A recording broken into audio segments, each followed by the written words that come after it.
오늘은 국내 상장 ETF의 과세 체계와 유형별로 가장 유리한 절세계좌 활용법에 대해 완벽하게 정리해드리겠습니다. ETF 투자를 하면서 수익을 내는 것도 중요하지만 번 돈을 최대한 지키는 절세 전략이 계좌의 장기 수익률을 결정짓는 핵심입니다. 오늘 영상을 끝까지 보시면 내 투자 성향과 ETF 종류에 맞춰 어떤 계좌를 선택해야 할지 명확한 해답을 얻어가실 수 있을 것입니다. 먼저 국내에 상장된 ETF의 유형별 기본적인 과세 체계를 살펴보면 코스피 200 등 국내 주식에 투자하는 국내 주식형 ETF는 매매 차익에 대해 전액 비과세 혜택이 주어집니다. 하지만 미국 S&P 500이나 나스닥과 같은 국내 상장 해외 주식형, 그리고 채권, 원자재, 혼합자산 ETF는 매매 차익과 분배금 모두의 15.4%의 배당소득세가 부과됩니다. 따라서 내가 투자하는 ETF가 세법상 어떤 유형에 속하는지 정확히 파악하는 것이 절세 전략의 첫 단추라고 할 수 있습니다. 국내 주식형을 제외한 과세 대상 ETF의 매매 차익 세금 계산 방식을 보면 단순히 내가 번 수익 전체에 세금을 매기는 것이 아니라 실제 매매 차익과 과표 기준과 상승분 중 더 작은 금액을 기준으로 15.4%를 원천 징수하게 됩니다. 예를 들어 실제 이익이 300만원인데 과표 기준과 상승분이 100만원이라면 더 작은 100만원에 대해서만 세금이 부과되어 실제 부담은 크게 줄어들 수 있습니다. 반대로 과표 기준가가 아무리 크게 올라도 나의 실제 이익을 초과해서 과세하지 않으므로 투자자 입장에서는 합리적인 구조입니다. 참고로 과표 기준가란 세법상 과세되는 이자, 배당, 해외 자산 평가이익 등을 반영해 운용사가 매일 공시하는 기준가격입니다. 만약 국내 해외 혼합 포트폴리오 내부의 국내 주식의 주가만 상승한다고 하면 과표 기준가는 상승하지 않습니다. 왜냐하면 국내 주식 매매 차익은 세법상 과세되지 않기 때문입니다. 여기서 주의할 점은 일반 계좌에서 투자할 경우 종목 간의 수익과 손실을 합쳐주는 손익통산이 전혀 적용되지 않는다는 치명적인 단점이 있습니다. 만약 해외 주식형 A 종목에서 1000만원을 벌고 B 종목에서 500만원을 잃어 실제 순이익은 500만원이더라도 세금은 이익이 난 1000만원에 대해서 15.4%를 온전히 다 내야 합니다. 물론 손실이 난 종목 자체에 대해서는 세금이 없지만 일반 계좌에서의 투자는 종목 간 손익통산이 불가능하고 연 250만원 양도소득 기본공제도 없기 때문에 다양한 종목 운용에 있어 불리합니다. 더 큰 문제는 연간 이자와 배당소득 합계가 2천만원을 초과할 경우 발생하는 금융소득 종합과세로 ETF 분배금과 과세 대상 매매 차익이 모두 이 합산 대상에 포함됩니다. 만약 예금 이자와 다른 배당금을 합쳐 2천만원이 넘어간다면 다음해 5월에 종합소득세로 재정산되어 더 높은 세율을 적용받을 수 있으므로 주의해야 합니다. 이를 방지하기 위해서는 연도별로 매도 시기를 분산하거나 ISA 연금계좌 같은 절세계좌를 적극적으로 활용해 합산 노출 자체를 줄여야 합니다. 이러한 일반 계좌의 단점을 완벽하게 보완해주는 첫 번째 절세계좌가 바로 ISA 계좌인데 계좌 내에서 발생한 과세 대상 이익과 손실을 하나로 묶어 계산해주는 손익통산 혜택이 가장 큰 무기입니다. 또한 일반형은 순이익의 200만원, 서민형과 농어민형은 400만원까지 비과세 혜택을 주며 이 한도를 초과하는 금액에 대해서도 15.4%가 아닌 9.9%라는 저율로 분리과세 해줍니다. 무엇보다 최소 가입기간인 3년만 유지하면 여기서 발생한 수익은 금융소득 종합과세에 아예 포함되지 않기 때문에 세금 방어에 특화된 계좌입니다.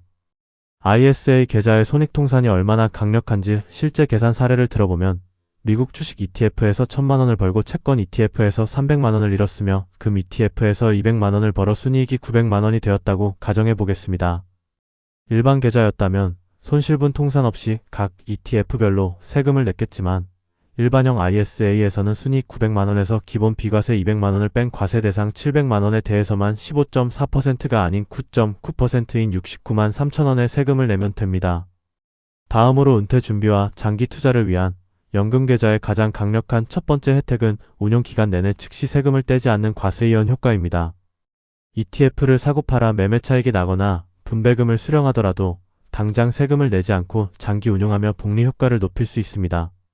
이후 만 55세 이상이 되어 정상적인 연금 형태로 수령하게 되면 연령에 따라 3.3%에서 5.5%의 아주 낮은 연금 소득세율만 부과되지만 중도에 지나 연금 외 방식으로 인출 시 세액 공제받은 납입금과 운용수익에 대해 16.5%의 기타 소득세가 부과되므로 주의가 필요합니다.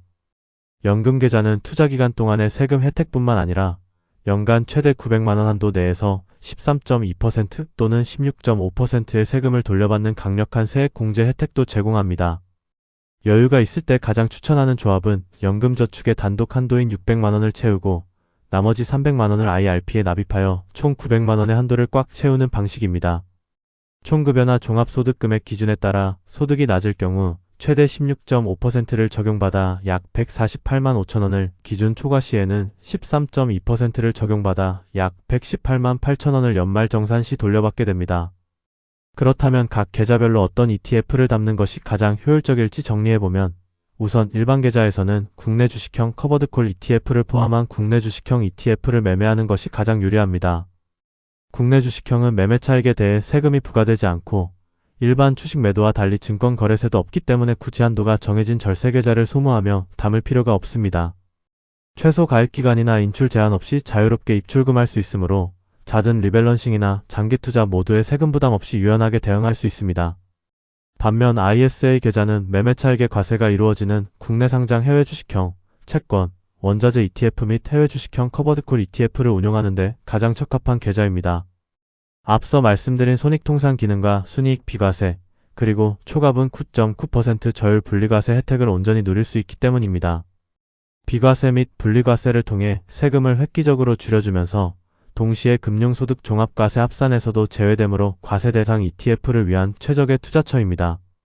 마지막으로 연금저축과 IRP 계좌는 장기간 보유하며 모아갈 해외 주식형 및 채권, 원자재 ETF를 투자하기에 가장 유리한 베이스 캠프입니다.